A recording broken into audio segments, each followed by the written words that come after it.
Neat ಅಕ್ರಮ ಖಂಡಿಸಿ ಬೆಳಗಾವಿಯಲ್ಲಿ ತೀವ್ರ ಪ್ರತಿಭಟನೆ. ಬೆಳಗಾವಿ ನಗರದ ರಾಣಿ ಚೆನ್ನಮ್ಮ ವೃತ್ತದಲ್ಲಿ ಜಮಾಯಿಸಿದ ವಿದ್ಯಾರ್ಥಿಗಳು ಮತ್ತು ಯುವ ಮುಖಂಡರು ಕೇಂದ್ರ ಸರ್ಕಾರದ ವಿರುದ್ಧ ತೀವ್ರವಾಗಿ ಘೋಷಣೆಗಳನ್ನು ಕೂಗಿ ಕೇಂದ್ರ ಶಿಕ್ಷಣ ಸಚಿವ ತಮ್ಮ ಜವಾಬ್ದಾರಿಯಿಂದ ನುಣುಚಿಕೊಳ್ಳುತ್ತಿದ್ದಾರೆ ಎಂದು ಆಕ್ರೋಶ ವ್ಯಕ್ತಪಡಿಸಿದರು.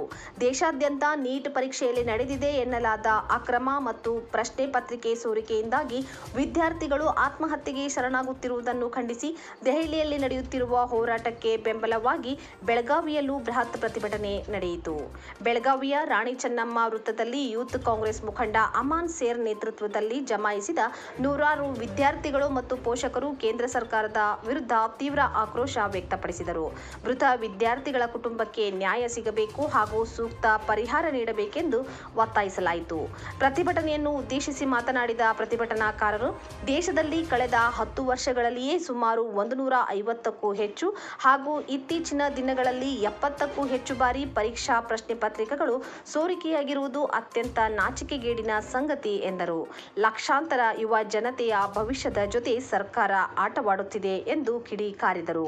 ಇನ್ನು ಪರೀಕ್ಷೆ ರದ್ದು ಮಾಡಿ ಮತ್ತೆ ಬರೆಯಲು ವಿದ್ಯಾರ್ಥಿಗಳನ್ನು ಒತ್ತಾಯಿಸುವ ಮಾದರಿಯಲ್ಲೇ ಅಕ್ರಮ ಎಸಗಿದ್ದ ಜನಪ್ರತಿನಿಧಿಗಳಿಗೂ ಮರು ಚುನಾವಣೆ ನಡೆಸಬೇಕೆಂದು ಆಗ್ರಹಿಸಿದ ಅವರು, ಕೇಂದ್ರ ಶಿಕ್ಷಣ ಸಚಿವ ಧರ್ಮೇಂದ್ರ ಪ್ರಧಾನ್ ತಕ್ಷಣ ರಾಜೀನಾಮೆ ನೀಡಬೇಕು ಹಾಗೂ ಪ್ರಧಾನಿ ಮೋದಿ ದೇಶದ ಜನತೆಯಲ್ಲಿ ಕ್ಷಮೆ ಕೇಳಬೇಕು ಎಂದು ಪಟ್ಟು ಹಿಡಿದರು.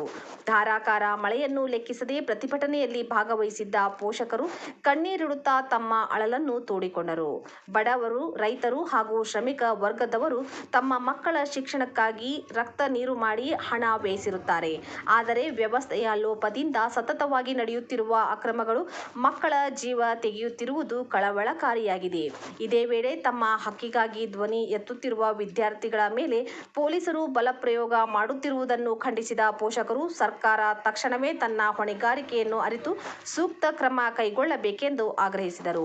ಯೂತ್ ಕಾಂಗ್ರೆಸ್ ಮುಖಂಡ ಅಮನ್ ಸೇಠ್ ಮಾತನಾಡಿ, 12 ರಿಂದ 14 ವರ್ಷಗಳಿಂದ ವೈದ್ಯರಾಗುವ ಕನಸು ಹೊತ್ತು ಕಠಿಣ ಸನ್ನಿವೇಶಗಳ ಮಧ್ಯೆ ಅಭ್ಯಾಸ ಮಾಡುವ ಬಡ ವಿದ್ಯಾರ್ಥಿಗಳಿಗೆ ವ್ಯವಸ್ಥೆಯ ತಪ್ಪಿನಿಂದ ಅನ್ಯಾಯವಾಗುತ್ತಿದೆ ಎಂದರು.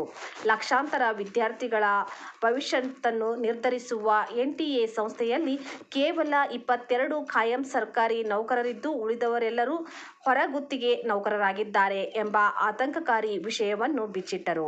ಈ ಹೋರಾಟ ಯಾವುದೇ ರಾಜಕೀಯ ಪ್ರೇರಿತವಲ್ಲ, ಕೇವಲ ಯುವ ಜನತೆಯ ಹಕ್ಕು ಮತ್ತು ನ್ಯಾಯಕ್ಕಾಗಿ ನಡೆಯುತ್ತಿರುವ ಧ್ವನಿ ಎಂದು ಸ್ಪಷ್ಟಪಡಿಸಿದರು. ನೋಡುವ ಮೇಲಿದೆ, ಅದು ನಾವು ಹೆಂಗ್ ನೋಡ್ತೀರಿ ತಮ್ಮ ಕ್ಯಾರೆಕ್ಟರ್ ಹೇಳ್ತಾ ಇದೆ. ನಾವು ಸ್ಟೂಡೆಂಟ್ ಪ್ರೊಟೆಸ್ಟರ್ ಇಲ್ಲದಾರು, ನಾವು ಆ ಪ್ರೊಟೆಸ್ಟ್ ಗೆ ಸಪೋರ್ಟ್ ಮಾಡ್ತಾ ಇದ್ದೇನೆ. ನನಗೆ ಯಾಕಂದ್ರೆ ಇವ್ರು ಎಲ್ಲಾರು 15-16 ಇಯರ್ಸ್ ಆದಾರಲ್ಲ, ಅವ್ರಿಗೆ ವೋಟ್ ಮಾಡಕ್ ಬರಂಗಿಲ್ಲ, ಅದಕ್ಕೆ ಅಷ್ಟು ಇಂಪಾರ್ಟೆನ್ಸ್ ಇಲ್ಲ ಅವರಿಗೆ. 3 ವರ್ಷ ಮೇಲೆ ಇವರೇ ಬಂದು ತಮಗೆ ವೋಟ್ ಮಾಡ್ತಾರು, ಇವರೇ ಬಂದು ತಮಗೆ ತೆಗಿತಾರ ಅಲ್ಲಿಂದ ಅಧಿಕಾರದಿಂದ. ಇನ್ನು ಕೇಳ್ಬೋದು, ಏನ್ ಹೇಳುದಿಲ್ರಿ, ಯೂತ್ ಹಿಡಾಕಿದೀವಿ. 4-5 ಡಿಮಾಂಡ್ಸ್ ಅದಾವ. ರೆಸಿಗ್ನೇಷನ್ ಬೇಕು, ಅಕೌಂಟಬಿಲಿಟಿ ಬೇಕು, NTA ನ್ಯಾಷನಲ್ ಟೆಸ್ಟ್ ಏಜೆನ್ಸಿಗೆ ಸ್ಟ್ರಾಂಗ್ ಮಾಡಬೇಕು, ಮತ್ತು ಯಾರು ಕಾಂಪನ್ಸೇಷನ್ ಫ್ಯಾಮಿಲೀಸ್ ಯಾರ್ಯಾರು ಸ್ಟೂಡೆಂಟ್ಸ್ ಸುಸೈಡ್ ಮಾಡಿದ್ದಾರೆ ಅವ್ರ ಫ್ಯಾಮಿಲಿಗೆ ಪೈಲ ಅಪಾಲಜಿ ಬೇಕು ಪ್ರಧಾನಮಂತ್ರಿಯಿಂದ, ಮತ್ತು ಕಾಂಪನ್ಸೇಷನ್ ಬೇಕು. ಈ 5 ಡಿಮಾಂಡ್ಸ್ ಅದಾವ, very basic demands. First demand resignation ಮತ್ತು ರಾಜೀನಾಮೆ. ತಾವು ನನಗಿಲ್ಲ, ಸ್ಟೂಡೆಂಟ್ಸ್ ಕೇಳ್ರಿ ಏನ್ ಹೇಳ್ತಾ ಇದಾರ ಅವರು, ಅವ್ರಿಗೆ ಕೇಳ್ಬೇಕು.